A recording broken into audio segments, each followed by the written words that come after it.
बाबूजी, एक बिरहा हम आप लोगों के बीच में प्रस्तुत करने जा रहे हैं, जो आज के दौर में चर्चा का विषय बना हुआ है। एकदम न्यू कहानी, नई बिरहा, दिल्ली का अंजलि कांड, जो आज पेपर पत्रिका के माध्यम से, चैनल के माध्यम से ये चर्चा का विषय बना हुआ है। आज के इस भाग दौड़ की दुनिया में, जहां युवा पीढ़ी को जो पढ़ने लिखने की उम्र है, उस आज के युवाओं की हालात क्या है। 4 लाइन कवि जी भूमिका के भाव में दर्शाते हैं, जो 2022 अभी बीता है और 2023 का आगमन हुआ है। 31 उस रात की ये घटना है। सोशल मीडिया के माध्यम से सारे लोगों के जुबान पर ये बात है। कहना के मास्टर साहब,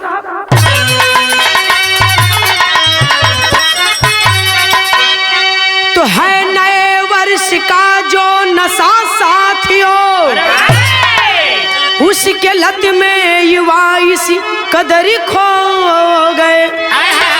साल का आगमन हो या फिर हो विदाई, कर बेहाई गजब आबरू धो रहे।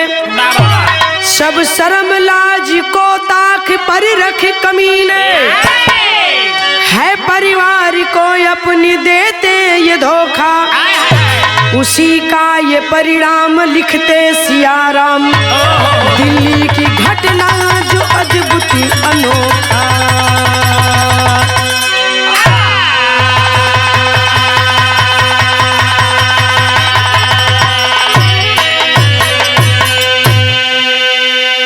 गौर करने वाली बात है बाबूजी, जो हमारे हिंदुस्तान में कभी नहीं मनाया गया, लेकिन आज की युवा पीढ़ी 31 को और 1 जनवरी साल का आगमन, जो नया साल के रूप में मना रहे हैं हमारे युवा पीढ़ी, जो हमारे हिंदुस्तान में कभी मनाया ही नहीं गया। और जानते हैं हमारी संस्कृति ये नहीं है। हमारे हिंदुस्तान में साल की शुरुआत, नया साल कब होता है जानते हैं? चैत के नवरात्र से। चैत महीने के नवरात्रि से 9 वर्ष का आगमन होता है। ये हिंदुस्तान की परंपरा रही है। लेकिन आज की सेकेंड जनरेशन 1 जनवरी को नया साल के रूप में मना रही है। 31 मना रहे हैं, जो कभी नहीं मनाया गया। लेकिन उसके आड़ में ये नौजवान करते क्या है? लोग कहले कि पीने वालों को पीने का बहाना चाहिए, और वही नौजवान कर रहे हैं 31 और 1 जनवरी को एक पीने का, घूमने का अच्छा साधन बना लिए हैं। इससे बढ़िया मौका नहीं मिलेगा। और उसमें परिवार वालों की इज्जत मान सम्मान को ताक पर रख दिया इन नौजवानों ने। तो इस गीत के माध्यम से हम आप लोगों के बीच में पूरी कहानी को दर्शाने जा रहे हैं। 1 लाइन गजल है मास्टर।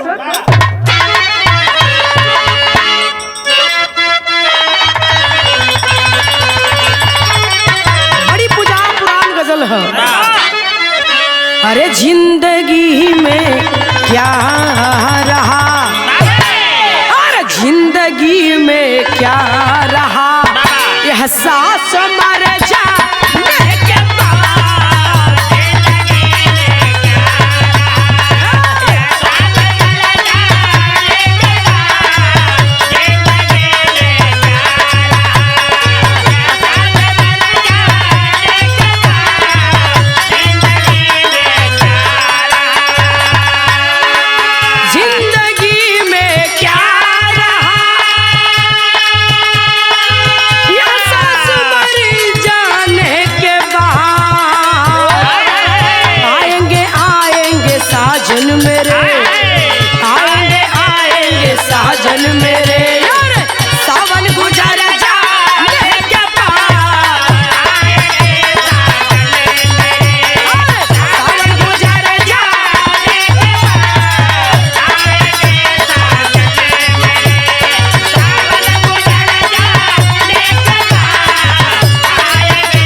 लेकिन कवि जी बिरहा में 2 लाइन भाव लिखलन। का लिखल गई मास्टर, तनी गौर करके लाइन पर। अरे हिंद में अब क्या बचा, हिंद अपने हिंदुस्तान में क्या बचा। अरे हिंद में अब क्या बचा, एहसास करके देखिए, हिंद में अब क्या बचा।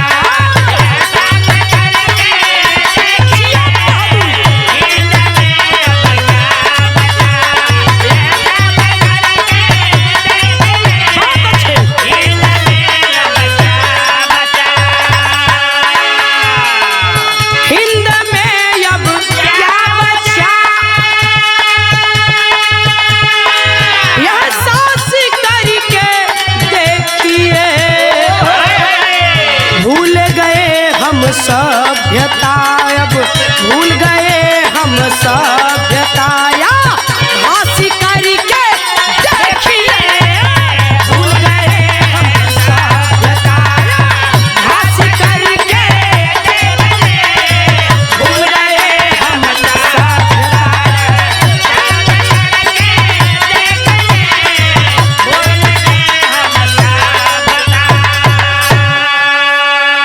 हिंद में करके देखिए, भूल गए हम सभ्यता, आभास करके देखिए, आपको परिणाम दिखाई देने लगेगा, एहसास कर लीजिए क्या बचा है हिंद में। आए दिन हम पश्चिमी सभ्यता की ओर बढ़ते जा रहे हैं और पश्चिमी सभ्यता हम पर हावी होती चली जा रही है।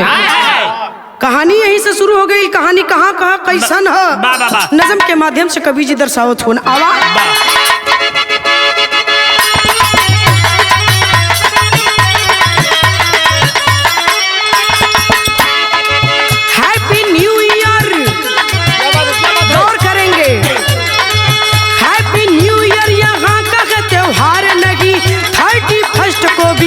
हम स्वीकार नहीं।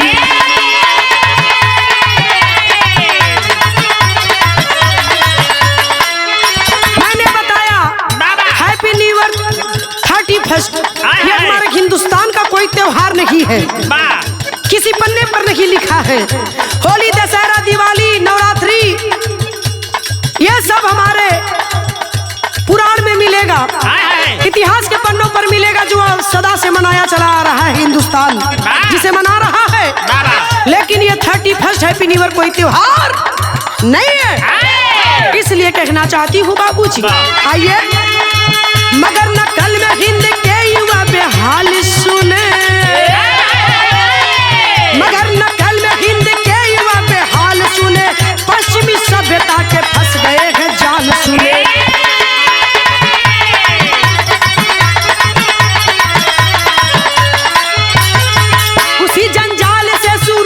कहानी है उसी जंजाल से शुरू होती कहानी है, अंजलि कांड की चर्चा जो हर जुबानी है।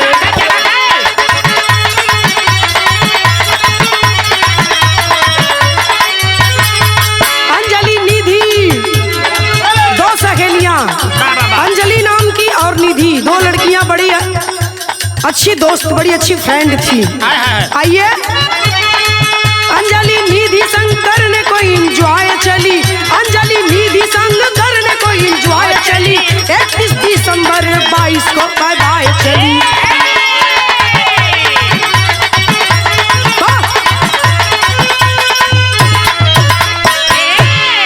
मैंने कहा 2022 का विदाई और 2023 का शुरुआत।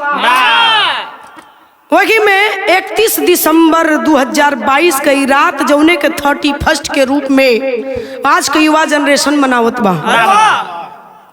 उसी में 2 लड़कियां, ये दिल्ली का कांड है और दिल्ली की ये बात है बाबूजी। अंजलि नाम की लड़की और एक निधि नाम की लड़की, दोनों दोस्त हुआ करती थी। दोनों चल गई एंजॉय कर रहे। चलिए चल करके हम दोनों किसी होटल में कमरा लेकर के 31 मनाएंगे, 2022 की विदाई करेंगे और 2023 की शुरुआत करेंगे। दोनों चल गई और ध्यान देने वाली बात सबसे बड़ी ए बिरहा में ई है बाबूजी कि होटल कोनो साधारण होटल नाही बुक कैलिन।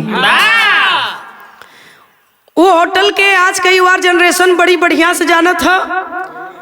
40 प्लस के लोग हो सकता है कि ना समझ पाए, लेकिन आज के जवन लड़का 18 से 30 तक हुई है वो भली भांति वो होटल के जानत हुई है। जो ने होटल के ओयो होटल कहल जाला, वो होटल बुक करती है दोनों लड़कियां। और 31 का दिन था, यही 2022 31 दिसंबर की घटना का मास्टर बिरहा में एक लाइन तर्ज लगल। कवन तर्ज?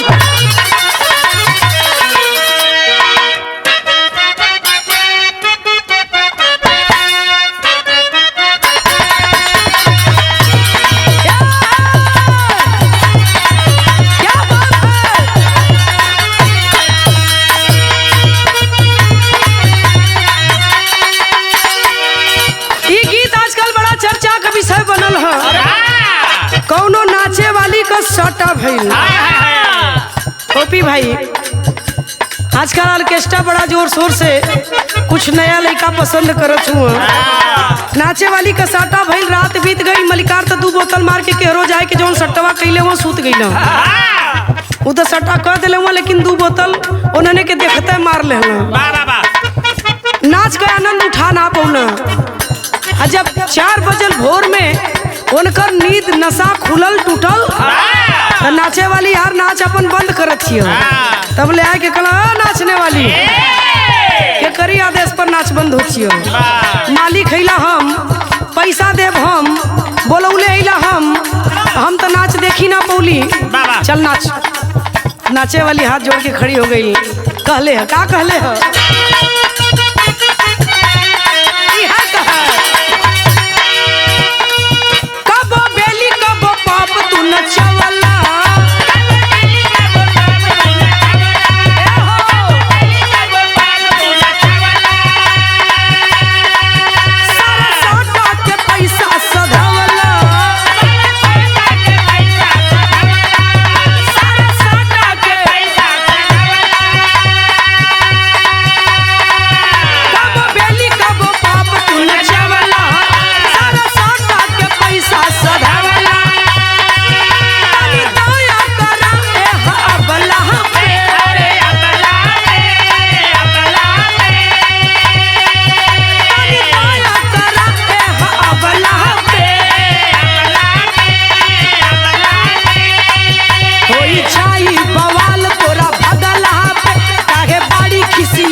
कवि जी बिरहा के अंदर भाव लिखत हुए। आवा सारे दोस्तन के अपने जुटाई, बात अच्छी। साल 22 के पर विदाई,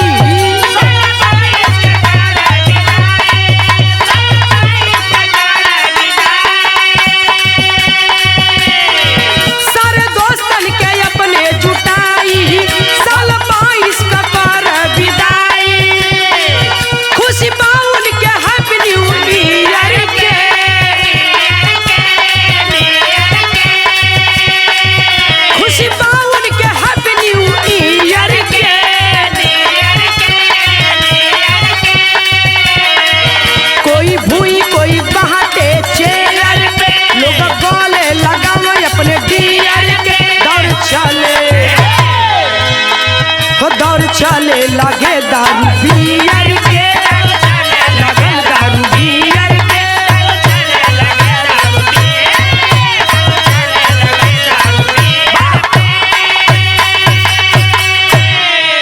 अपने दोस्तन के बोलौली दूठे।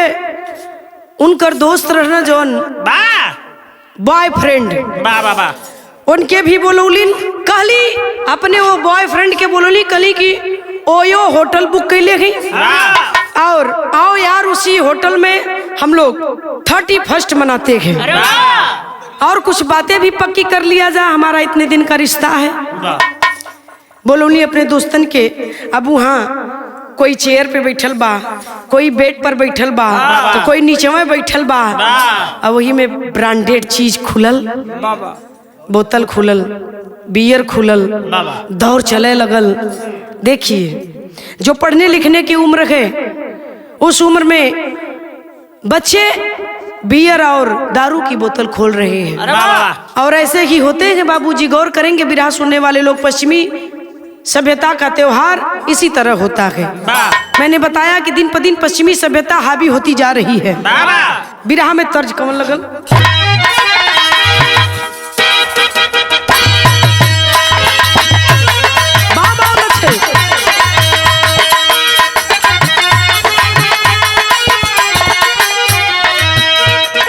बड़ी नीमन गीत मास्टर बजा दिला। ओ हो शंभू भैया, यही ठंडी में कोनो मर्द मेहरारू का गौना करा के चल गिला कमाए।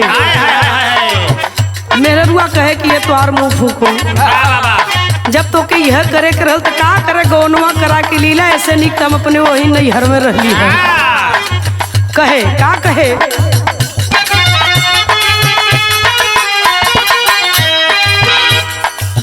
बड़ी याद आवे पिया के प्यार कोई,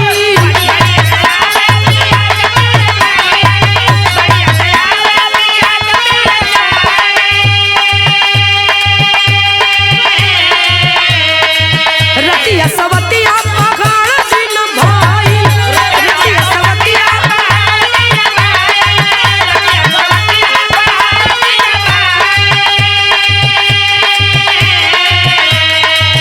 बड़ी याद आवे पिया के प्यार कोई, रतिया सवतिया पगाड़ दिन भाई। काकगी हमरा करे जदाल दहर के, काकगी हमरा करे जदाल दहर के, दिलवा ले गईले, दिलवा ले गईले राजा बोतल में भर के, बोतल में भर के।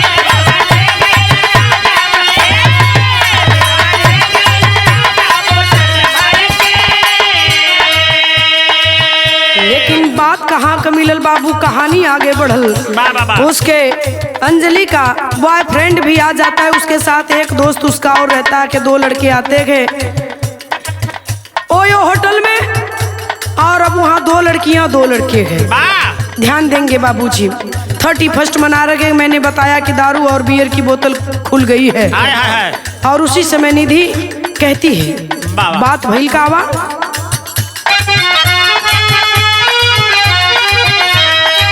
बात की बात में बात गढ़ुआई,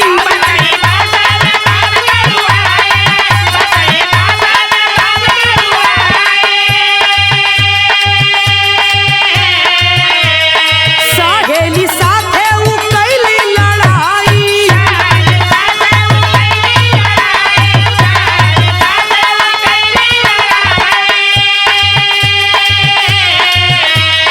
बोलली दूनो होटल में ही घुस के, बोलली दूनो होटल में ही घुस के।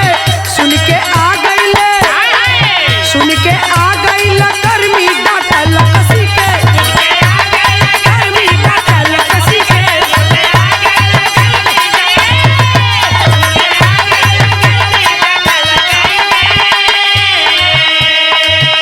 हाय हाय हाय बाबूजी, उसी समय अंजलि अपने बॉयफ्रेंड से कहती है कि सुनो, इतने दिन से हमारा तुम्हारा संबंध चल रहा है, अब तो हमें शादी कर लेना चाहिए। कब करोगे शादी, कुछ तो डेट तय करो। कहा कि सुनो, आज 31 मना रही हो तो एंजॉय करो। ये सब बातें तो हम कभी भी कर लेंगे, ये सब बातें बाद में भी हो जाएंगी, लेकिन आज मूड क्यों खराब कर रही हो? आज हम 31 मना रहे हैं, इसे फुल एंजॉय करने दो। झटक देती है, झटक देती है जब, तो दोनों लड़के होटल से निकलकर चले जाते हैं। दोनों लड़के तो होटल से निकलकर चले गए बाबूजी। और ये उसी समय अपनी सहेली निधि को बोलने लगी कि देखो ऐसा कर रहा वैसा कर रहा, का तुम गलत हो। निधि ने समझाया कि अंजलि तुमने गलत किया, ये बात तुम दूसरे दिन कर सकती थी, आज क्यों इस बात को तुमने कहा। तो ये अंजलि निधि पर ही टूट पड़ती है। इसी बात को लेकर के अंजलि जब निधि पर टूट पड़ती है कि दोनों सहेलियों में लड़ाई होने लगी। और तब तक होटल का मैनेजर आ जाता है और कहा कि देखो और भी यात्री रुके हैं होटल में, और भी कमरे हैं, सब कमरे बुक हैं, सब में कोई ना कोई रुका है, तो दूसरे को डिस्टर्ब ना हो। जो भी तुम बातें करो धीरे धीरे करो कि दूसरे डिस्टर्ब ना हो।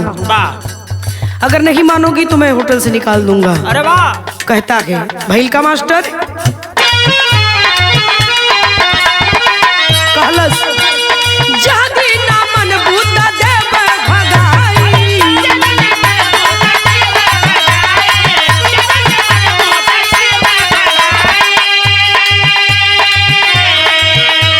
समझा बुझा के हो गई चेताई।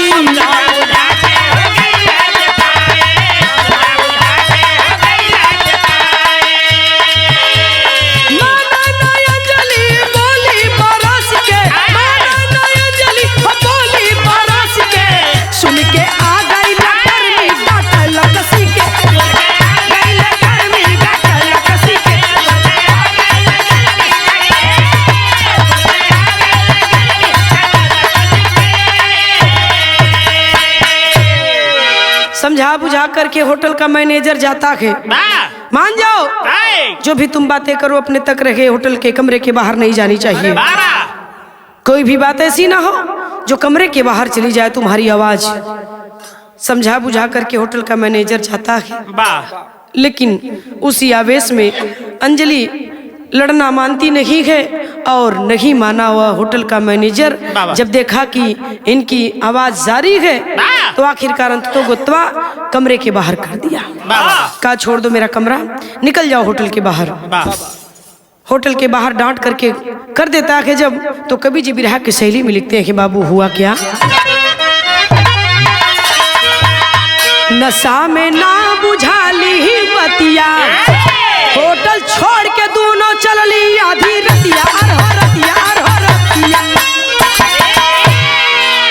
ध्यान देंगे बाबूजी, नशा में ना बुझाली बतिया केहू भी होके जब एक दो पैक पी ले तो के बुझेबे न करी क्यों का कहत। इनकर नाम हो बहादुर, और जब शंभू भैया पी ले बा तो का कहबा मालूम है, बहादुर बहादुर दूर, मतलब मालूम पड़ी कि कोनो कुकुर हो के कहता दूर। अरे वाह। मतलब कोनो बात आदमी के समझ में ना आवे, लेकिन का कहती मैं का कहे के क्या है, का कहे के चाहिए। तो नशा में ना बुझाली बतिया, होटल छोड़ के दोनों चलनी आधी रतिया। नीक बात भी उस समय आदमी के खराब लगेले, खराब तो खराब है, अनेक बात भी आदमी के पी ली हो तो खराब लगे लगी। कहीं अपन पियत है तुहार ना पियत है, अपन जेब का पैसा लगुले हिला, हम तो लोगन का ना पियत हिला। जिसे हमारे में भी एक जाने रहना भैया।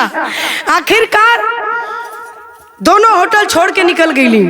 खराब लगल अंजलि के निधि का बात, और मैनेजर भी डांट दिला साई के निकल गई कमरा से बहरे।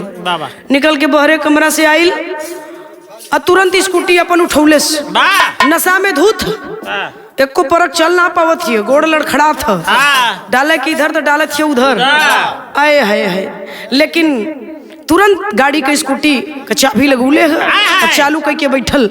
निधि कलश की सुनो तुम्हें ज्यादा चढ़ गई है, तुम बैठो मैं चलाती हूँ। कलश तुम्हारा दिमाग खराब है, तुम्हारा दिमाग खराब है, तुमको ज्यादा चढ़ गई है, मुझे नहीं चढ़ी है। कल है वो एक मतलब कि हमारी सहेली ज्यादा नशा में हो गई है। भैल का मास्टर कभी जी बड़ा बढ़िया झूमर में भाव लिखत हुआ।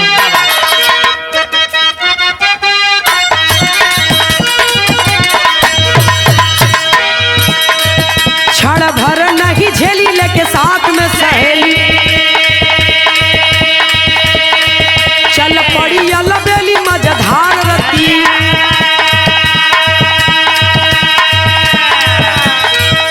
कही सहेली तिखार गाड़ी चलाऊ मैं यार, कई देली इनकार हर बार बतिया,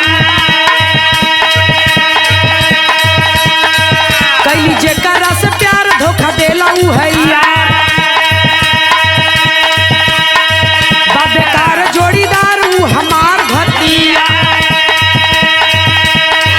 यह कहे बार बार तेज कर रफ्तार, यह कहे बार बार तेज कर रफ्तार, अब ले आई एक कार गए मराय मतिया,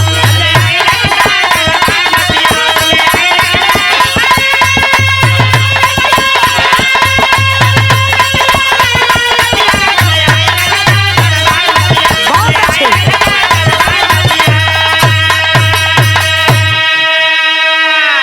एक पल भी निधि के झेले के तैयार ना हो गए तो बस मालूम पड़ल कि माइंड में जाके के बात सेट हो गई। बाबूजी मेरा दोस्त जिससे इतने दिन से मेरी दोस्ती थी, मेरा बॉयफ्रेंड, अरे मैंने यही तो कहा था कि शादी का डेट तय कर ले, आज के दिन शादी का डेट तय कर ले, मुझसे शादी कब कर रहा है, इतने दिन से मेरा तेरा संबंध चल रहा है, यही तो कहा था। उस पे तू भी बरस पड़ी, वो भी बरस पड़ा, यहाँ तक कि होटल का मैनेजर भी आकर के बरस पड़ा। क्या सारी गलती मेरी ही है? यह कहले जाती है रफ्तार बढ़ूले जाती है, कहले जाती है रफ्तार बढ़ूले जाती है। तब तक एक ट्रक से लड़ने से बाल बाल बच गई और निधि समझा रही है, देख अंजलि तुझे ज्यादा हो गया है, अंजलि प्लीज प्लीज गाड़ी रोक दे, तुझे ज्यादा हो गया है अंजलि, मैं गाड़ी चला रही हूँ, तू बैठ जा आराम से, तेरे घर तक तुझे छोड़ूंगी अच्छे से, तू टेंशन में गए, तू टेंशन मत ले, मैं तुझे अच्छे से घर पहुंचा दूंगी, मान जा मेरी बात को। लेकिन नहीं मानी अंजलि, जब ना मनलिन ए बाबू रफ्तार तेज कैले गई है, तेज कैले गई है, तब तक सामने एक कार जाए के कार में दाएं से मरबे कैले, जैसे ही कार में मरले है बाबू, गाड़ी नशे में धुत अंजलि, निधि तो फेंका गई, लेकिन अंजलि का भयल का मास्टर अब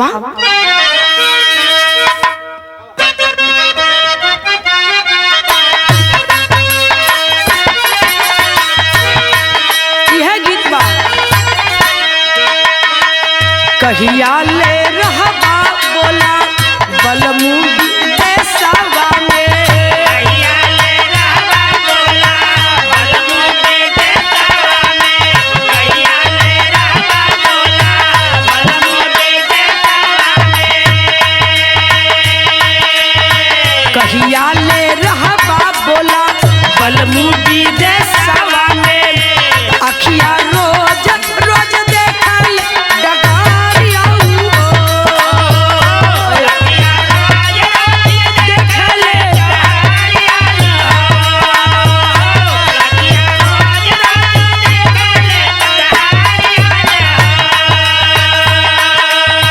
लेकिन बिरहा के अंदर कवि जी भाव लिखत हुन, बाबूजी भइल का तनी आई देखा,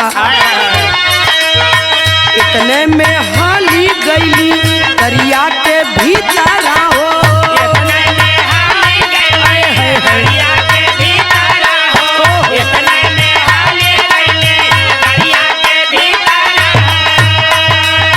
इतने में हाली गईली दरिया के भीतर हो, वही फांस गईली अंजलि कुमारी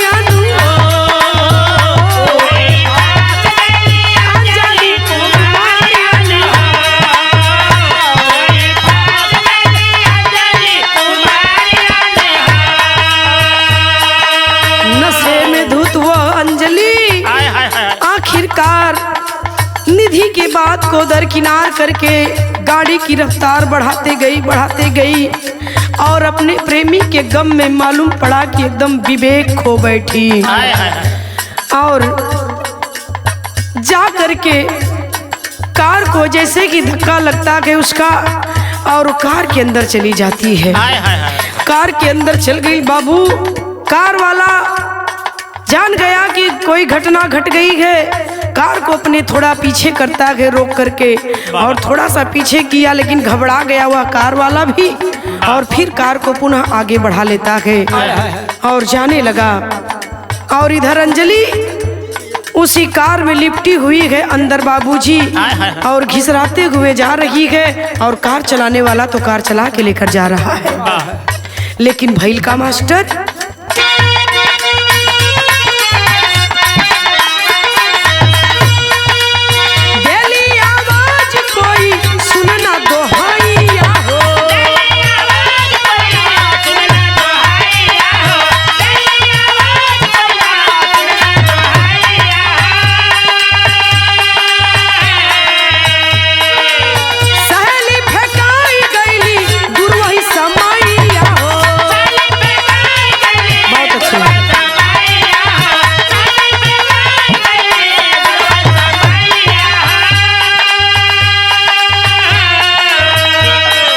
बाबूजी बहुत दुख होता है जब बड़ों की बात को हम दरकिनार करके अपने मन की करते हैं तो बहुत दुख होता है। और उस दुख को कौन भोगेगा जो बड़ों की बात को ना इनकार करेगा।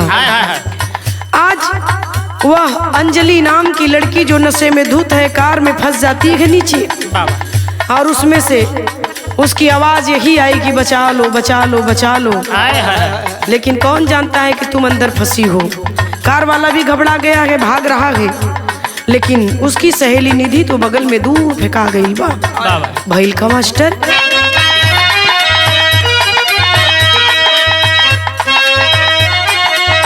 आगे यो पीछे कर निचवो ही घरिया हो,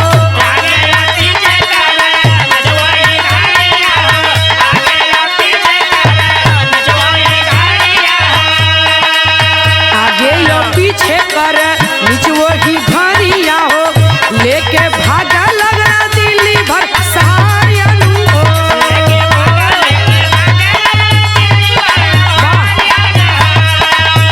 लेके भागा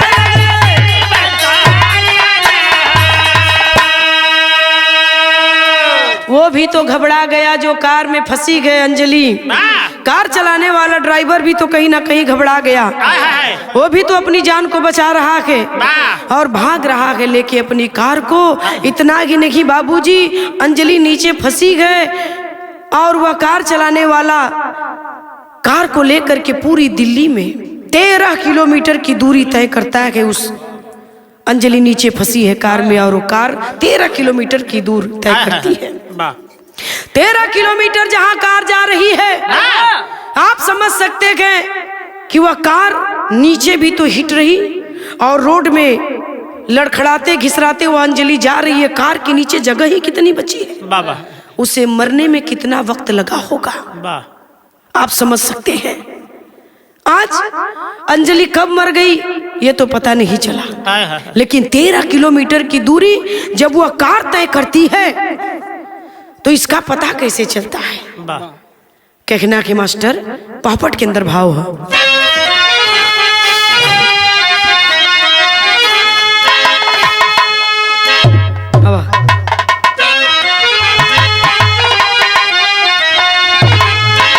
कि बाला फंसी बेलोनों में, अरे ससतिया ससिया यद जल में, घिसरावे ना रोके सत्या नसिया ससिया यद जल में।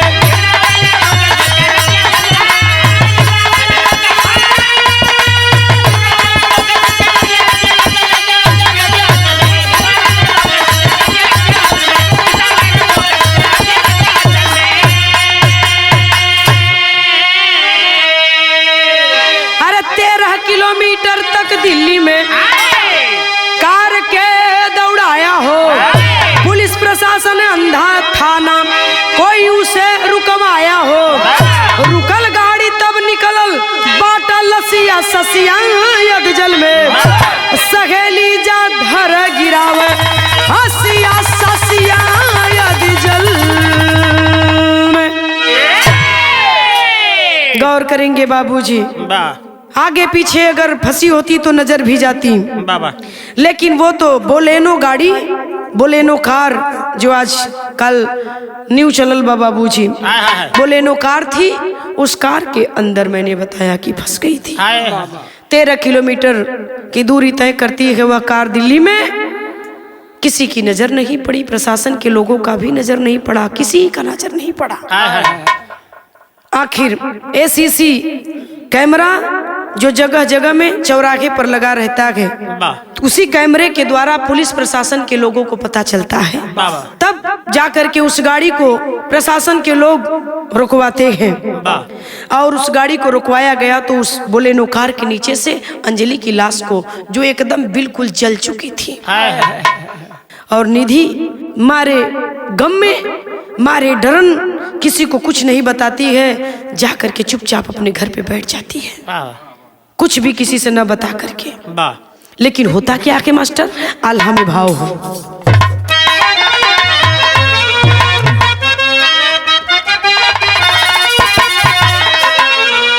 अरे दिन पे दिन माना होता के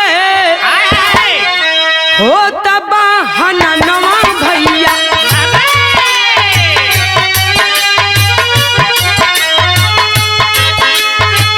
काहे इंसान आपन छोड़त बाई माँ,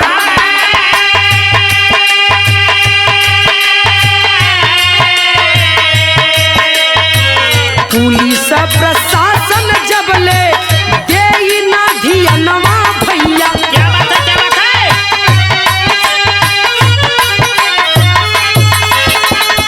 आए दिन घटना ई घटी सीरी माँ,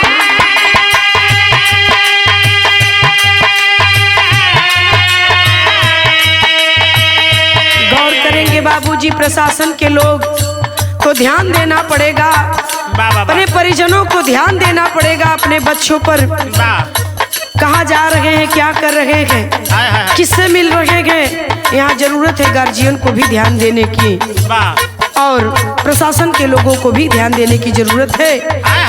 लेकिन बारे अंजलि, तेरे तो भी सपने रहे होंगे, सैकड़ों सपने रहे होंगे तेरे दिल में, लेकिन आज तेरे सपने तो तुझे ही चूर चूर कर गए। कहना है मास्टर, अंजलि तक गईली छोड़ के हजारों सपनवा भैया,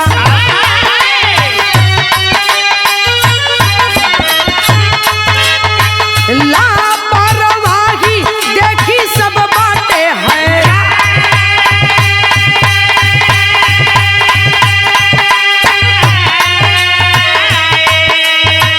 सहेली बतवली जाके सारा सब घटनवा भैया।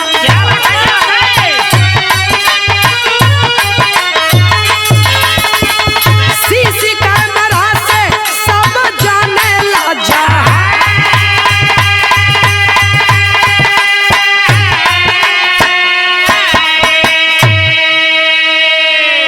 अंजलि के भी हजारों सपने रहे होंगे। कभी मैं दुल्हन बनूंगी, मेरा विवाह होगा, मेरा भी घर संसार होगा, मेरा परिवार होगा। लेकिन एक तेरी छोटी सी लापरवाही ने तुझे ले डूबा। और मैंने बताया कि सीसी कैमरे के द्वारा ये पता चला, तब जाकर के प्रशासन के लोगों ने ध्यान दिया, और वहीं पर निधि जो अंजलि की सहेली थी, जब उसे बुलाया गया तो उसने सारे घटने का खुलासा किया। तो कहना के बाबूजी, एक बात आप लोगन से हम कहल चाहती, खड़ी में कवि जी लिखत हो मास्टर साहब, का लिखल गई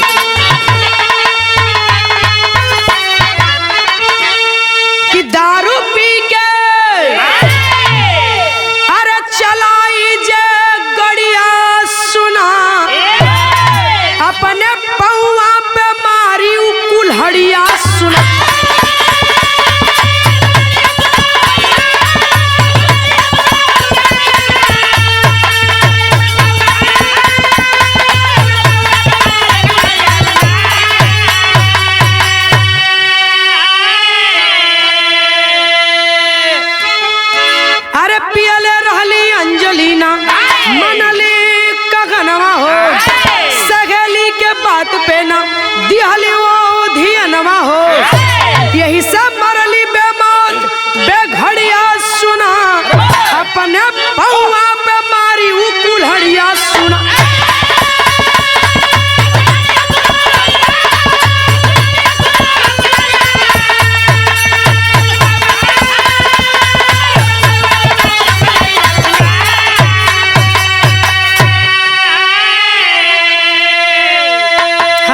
आपको बार बार बताया जाता कि जगह जगह लिखा भी रहता है शराब पीकर गाड़ी चलाना वर्जित है, लेकिन फिर भी लोग, कुछ लोग तो नियम कानून का पालन करते हैं, लेकिन कुछ लोग जो नहीं नियम का पालन करते हैं वही इस कदर बेमौत मारे जाते हैं। जैसे कि अंजलि मारी गई, उसमें किसी का क्या दोष है?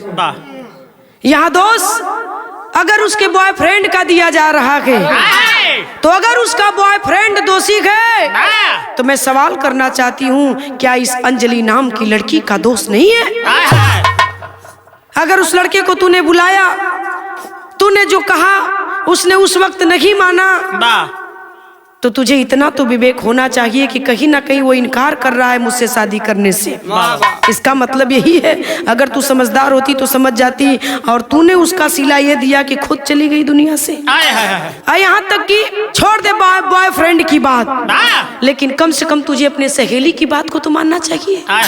लेकिन तूने अपने बेस्ट फ्रेंड, अपनी सहेली की बात को भी दरकिनार कर दिया। माँ बाप को तूने ताक पर रख दिया, बॉयफ्रेंड की बात को, यहाँ तक कि अपने सहेली की बात को भी ताक पर रख दिया। अब सवाल उठ रहा है बाबूजी, आए दिन सोशल मीडिया में कि निधि झूठ बोल रही है, निधि झूठ बोल रही है, लेकिन सच तो यही है कि निधि झूठ नहीं बोल रही है। अगर बोल भी रही है निधि झूठ, तो आप ही बताइए कि अगर मान लिया जाए कि निधि झूठ बोल रही है, तो क्या इसमें अंजलि की गलती नहीं है? युवाओं के बीच यही संदेश जा रहा है। 31st मनाने के लिए एक लड़की जिसकी शादी नहीं हुई है, कुंवारी लड़की 31st मनाने के लिए ओयो होटल में जा रही है, क्या यहाँ गार्जियन की गलती नहीं है? मैं उस गार्जियन का भी दोष देना चाहती हूँ जो अपने लड़की को दिन तो छोड़िए रात को भी खुला छोड़ते रहे। यहाँ सरे सर वो लड़की गलत है, उसके माता पिता, उसके गार्जियन गलत हैं, जो आज भी बेहाई पर कदम रखे हैं और बार बार कह रहे कि मेरी बिटिया निर्दोष है, मेरी बिटिया निर्दोष थी, मेरी बिटिया निर्दोष थी। अरे मेरे बाबूजी, क्या कहा जाए। और इतना कि नहीं, शासन प्रशासन से भी कहना चाहती हूँ कि 16-17 किलोमीटर वह गाड़ी पूरे दिल्ली में रनिंग करती है, हर जगह CCTV कैमरा लगा के, और वो प्रमाण भी दे रहा है कि यहाँ से ऐसे ऐसे गाड़ी गुजर रही है, तो क्यों किसी की नजर नहीं पड़ी? दिल्ली सरकार से भी मैं कहना चाहती हूँ कि आप अपने प्रशासन के लोगों को कहिए कि कम से कम वो आंखें खोल कर बैठे ड्यूटी पर, न कि आंखें मूंद कर बैठे हैं ड्यूटी पर। अगर आंखें मूंद कर ड्यूटी पर बैठना है तो यही हादसा, यही घटना आए दिन होता रहेगा। गौर करेंगे बाबूजी, बिरहा का अंतिम प्रमाण है, और ये आखिरी लाइन हमारे देश के उन युवाओं के लिए है जो पढ़ने के लिए जाते हैं, लिखने के लिए जाते हैं, माँ बाप जिन बच्चों पर अपने पैसा खर्च करते हैं, उन युवाओं के लिए हमारे कवि जी ने इस लाइन को लिखा है। इस लाइन पर हमारे युवा पीढ़ी ध्यान देंगे। क्या? तब पढ़े लिखे वाले छात्र छात्रा दे ध्यान हो, आपके भविष्य अपने देश के मकान हो, नशा नाश करी छोड़ दाना बढ़िया सुना, अपने पहुआ पे मारा जनी कुल्हड़िया सुन।